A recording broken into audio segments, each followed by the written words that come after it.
अस्सलाम वालेकुम फ्रेंड्स, मैं हूं ग्रिफन और आप देख रहे हैं ग्रिफन पोल्ट्री में आपको खुश आमदीद। तो आज मैं इस वीडियो में वेंटिलेशन फार्मूले को डिस्कस करने जा रहा हूं। ये आज की वीडियो बहुत इन्फॉर्मेटिव होने वाली है क्योंकि हम सर्दी में वेंटिलेशन की बहुत इंपॉर्टेंट है। और हम इसको जब वेंटिलेट करते हैं तो हमें पता नहीं चलता कि हमने कितना पंखा चलाना है, और हम अपने हिसाब से पंखा चलाते हैं, जिससे क्या होता है कि अगर ज़्यादा पंखा चले तो हमारा बर्ड स्ट्रेस में आ जाता है, और अगर स्ट्रेस में आएगा तो इसका फीड इनटेक कम होगा और FCR ख़राब हो जाएगी। तो इससे बचने के लिए हम क्या करते हैं कि एक फार्मूला है जो मैं आपके सामने अभी बताने जा रहा हूँ। आज की वीडियो बहुत इन्फॉर्मेटिव होने वाली, मैं बार बार कह रहा हूँ, और वीडियो को बगैर स्किप किए आपने पूरी वीडियो देखनी है। तो चलते हैं अपनी वीडियो की तरफ। उससे पहले अगर आप मेरे चैनल पर न्यू हो तो सब्सक्राइब कीजिए और आने वाली वीडियोज़ के लिए बेल आइकन पर क्लिक कीजिए ताकि अब तक मेरी हर वीडियो टाइमली पहुँचती रहे। तो सबसे पहले कि वेंटिलेशन का पर्पज़ क्या होता है, मैं आपको देना चाहता हूँ कि इसका जो पर्पज़ है वो क्या है। तो वेंटिलेशन हम कितनी प्रोवाइड करते हैं, तो 0.5 CFM जो पर केजी के हिसाब से हम प्रोवाइड करते हैं एक बर्ड को, कि 1 kg अगर बर्ड है तो उसको 0.5 CFM हमने प्रोवाइड करनी है, यानी कि उसको 0.5 के हिसाब से हमने वेंटिलेट करना है। तो उसमें आपका जो पर्पज़ है, सबसे पहले जो मेन प्राइमरी पर्पज़ है वेंटिलेशन का सर्दियों के अंदर, वो है गैसेस को रिमूव करना। जो गैसेस आपके शेड के अंदर मौजूद हैं उसको आपने रिमूव करना है, बाहर निकालना है, ताकि उससे बर्ड जो होते हैं वो इफ़ेक्ट ना हो, वो स्ट्रेस में ना आए। जैसे कि अगर अमोनिया या कार्बन डाइऑक्साइड है, ये इन गैसेस की वजह से अमोनिया होगी तो इसमें आंखों में चुभन होगी, ये भी एक स्ट्रेस होगा। और अगर कार्बन डाइऑक्साइड है तो उसमें सांस लेने में उन्हें दुश्वारी होगी, जिससे क्या होता है कि जो आपका बर्ड है वो स्ट्रेस में आ जाता है। तो इन गैसेस को रिमूव करना है सबसे पहले, और ये इसका प्राइमरी फंक्शन है वेंटिलेशन का सर्दियों के अंदर। इसके बाद आपका जो टारगेट होता है वो अपने लो फ्यूल कंजप्शन करके आपने अपना बर्ड जो होता है वो रेयर करना होता है, अपना फ्लॉक पालना होता है। उसके अंदर आपने कम अपने वो खर्च करना है। जैसे अगर आप डीजल ब्रूडर यूज़ कर रहे हैं तो आपने जो डीजल कम इस्तेमाल करके अपने ज़्यादा आउटपुट हासिल करनी, कम इनपुट दे के ज़्यादा आउटपुट हासिल करनी है। जब ज़्यादा आउटपुट हासिल करने के लिए हमें प्रॉपर मैनेजमेंट करनी पड़ेगी, और उसके लिए आपको हर तरीके की जो मैनेजमेंट है वो उस पे फोकस करना पड़ेगा, क्योंकि जो प्रोडक्शन कॉस्ट होती है वो हम अपनी मैनेजमेंट के थ्रू कम कर सकते हैं। हम अपनी मैनेजमेंट अच्छी करेंगे तो जिससे क्या होगा कि जो कंजप्शन होगी या पर केजी का जो कॉस्ट होगी, कॉस्ट ऑफ प्रोडक्शन पर केजी होगी, वो उसको हम रिड्यूस कर सकते हैं। तो उसके बाद हमने क्या करना है कि कैलकुलेटेड एयर प्रोवाइड करनी है बर्ड्स को। कैलकुलेटेड एयर का मतलब ये है कि अगर हम एयर जो वेंटिलेट कर रहे हैं हाउस को, उसको अगर हम एक फार्मूले के तहत लेके चलेंगे तो फिर आपका बर्ड हेल्दी रहेगा, गैसेस भी रिमूव होंगी, और आपको फ्यूल कम खर्च करना पड़ेगा। अगर इलेक्ट्रिसिटी वाला आप यूज़ कर रहे हैं या दूसरा कोई यूज़ कर रहे हैं तो उससे क्या होगा कि आपको कम फ्यूल खर्च करके आप ज़्यादा आउटपुट हासिल कर सकते हैं।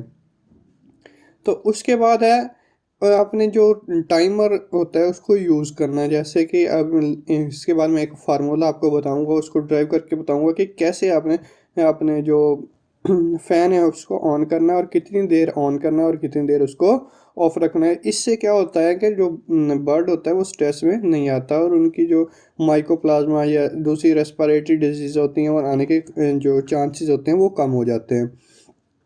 और आपने इसमें टेम्परेचर को मेंटेन करना होता है। अगर देखें कि अगर आपकी वेंटिलेशन आपने ज़्यादा कर दी है तो क्या होगा कि उससे जो टेम्परेचर होता है वो आपका डाउन हो जाएगा, क्योंकि बाहर पहले ही से ही टेम्परेचर बहुत कम होता है और अंदर आप हीटर चला रहे होते हैं, और उसको आप जब बाहर से कोई एयर इंटर होगी तो वो आपका जो टेम्परेचर है उसको ख़राब कर देगी। तो ये इसका एक पर्पज़ है कि आपने उसको टेम्परेचर ख़राब किए बगैर आपने उसको वेंटिलेट करना है। और ह्यूमिडिटी, जैसे कि आपको पता है कि बाहर ह्यूमिडिटी बहुत कम होती है, इसलिए हम क्या करते हैं कि फॉगर चला रहे होते हैं या हम वो मिस्ट फ़ैन चला रहे होते हैं, ताकि हम अपने बर्ड्स की ह्यूमिडिटी लेवल इंक्रीज़ कर सकें सर्दियों के अंदर।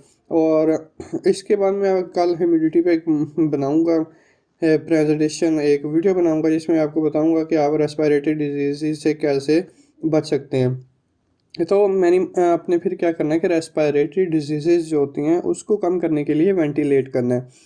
तो उसके बाद जैसे कि माइकोप्लाज्मा होता है वो भी आपके बर्ड के अंदर ग्रो कर जाता है अगर आप अच्छी वेंटिलेशन नहीं कर रहे हैं। तो चलते हम अपनी जो फार्मूला जो आपका मेन जो आज का टॉपिक है फार्मूला कैसे हमने करना है, तो वो सबसे पहले ये है आपकी वेलोसिटी आपने CFM कितनी देनी है और कितनी आपको बर्ड्स को चाहिए। ये एक फार्मूला है। 0.5 एक फैक्टर है जो हम सर्दियों में CFM देते हैं कि 0.5 CFM आपने बर्ड्स को देनी है और उसको एवरेज बॉडी वेट से मल्टीप्लाई कर देना है। जब आप एवरेज बॉडी वेट से मल्टीप्लाई करेंगे तो उसको आप आपने नंबर ऑफ बर्ड के साथ मल्टीप्लाई कर देना, बाद में मल्टीप्लाई ज़रूर दे देनी है। उसके बाद आपने फ़ैन कैपेसिटी पे उसको डिवाइड कर देना, तो आपके पास आपकी CFM आ जाएगी कि कितनी देर आपका पंखा ऑन रहेगा और कितनी देर ऑफ रहेगा। जैसे कि इसके बाद मैं एक एग्जांपल में आपको क्लियर कर देता हूँ कि इसी फार्मूले को हम कैसे इस्तेमाल करना। हम फ़र्ज़ कर लेते हैं कि जो हमारा जो शेड है, जो बैरिक है, जो आपका हाउस है, पोल्ट्री हाउस है, उसके अंदर जो आपके बर्ड्स का वेट है वो 1 kg है। तो 0.5 CFM को ज़रब देनी है हमने 1 किलोग्राम वज़न के साथ। फिर उसको नंबर ऑफ़ बर्ड्स हम कह लेते हैं कि 30,000 है। जब हम उसको 30,000 से ज़रब देंगे और फ़ैन कैपेसिटी के मतलब आपकी जो पंखा है उसकी चलने की सलाहियत कितनी है और कितनी वो देर कितनी CFM वो बाहर फेंक सकता है, तो वो अमूमन 22,000 25,000 इतनी होती है। तो अगर हम एक आइडियल सिचुएशन की बात कर लेते हैं कि 25,000 आपकी CFM है, तो इसको जब मल्टीप्लाई करके डिवाइड करेंगे तो ये 0.6 आ जाएगा। अब 0.6 को हम मल्टीप्लाई कर देंगे 300 से। 300 का मतलब ये होता है कि 1 मिनट के अंदर 60 सेकंड होते हैं। अब 60 सेकंड को हम अब ऐसे तो नहीं कर सकते ना कि अभी 1 सेकंड चला लिया, 2 सेकंड बंद कर दिए, 1 सेकंड चला लिया, 2 सेकंड। तो हम क्या करते हैं कि एक स्पैन बना लेते हैं 5 मिनट का। एक हम वो क्या कहते हैं कि ना, एक हम टाइम ले लेते हैं कि 5 मिनट का टाइम है। 5 को जब हम 60 से ज़रब करेंगे 300 आ जाएगा। अब 300 सेकंड को हम ज़रब देंगे 0.6 जो ऊपर वाले फार्मूले से हमारा आंसर है। जब इसको ज़रब देंगे तो हमारे पास 180 सेकंड आ जाएंगे। अब 300 में से हमने 180 सेकंड अपना जो पंखा है, एक पंखा है, उसको चलाना है और बाकी सेकंड हमने ऑफ रखना है।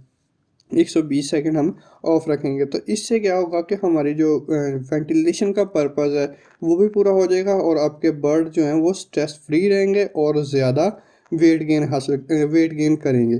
तो इस तरीके के ज़रिए आप अपने शेड की वेंटिलेशन प्रॉपर कर सकते हैं। अगर आपने प्रॉपर वेंटिलेशन कर ली है तो आपका ज़्यादा से ज़्यादा प्रॉफिट होगा और आप ज़्यादा प्रॉफिट हासिल कर सकते हैं। तो अगर आपको इस फार्मूले के अंदर कोई भी कन्फ्यूजन है, कोई भी ऐसा पॉइंट है जो आपको समझ नहीं आई है, तो आप वो पूछ सकते हैं। आप कमेंट सेक्शन में मुझसे पूछ सकते हैं और अगर आपका कोई भी आप सुजेशन देना चाहें तो आप कमेंट में दे सकते हैं और अगर आपका कोई क्वेश्चन है तो वो आप पूछ सकते हैं। तो थैंक यू सो मच।